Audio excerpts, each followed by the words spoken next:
2024 সালে প্রথমবার শহর হয় উত্তপ্ত। কি সেই ঘটনা ছিল?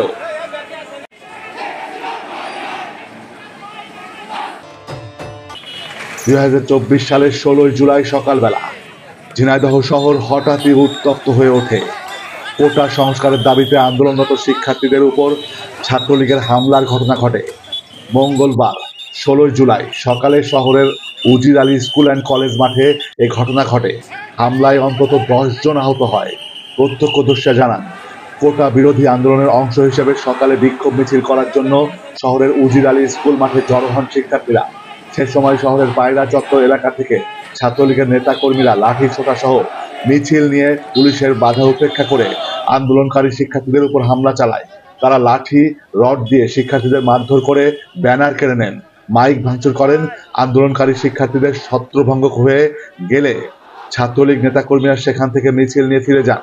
হামলায় আন্দোলনকারী অন্তত 10 জন শিক্ষার্থী আহত হয়েছেন।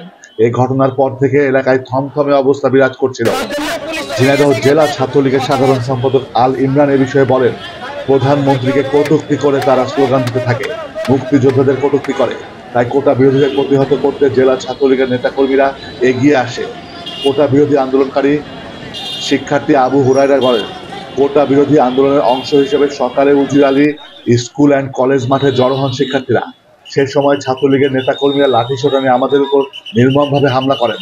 আমরা নিরীহ শিক্ষার্থী, আমাদের উপর এমন বর্বর হামলা করা হয়েছে। আমাদের 10 থেকে 12 জন শিক্ষার্থী আহত হন।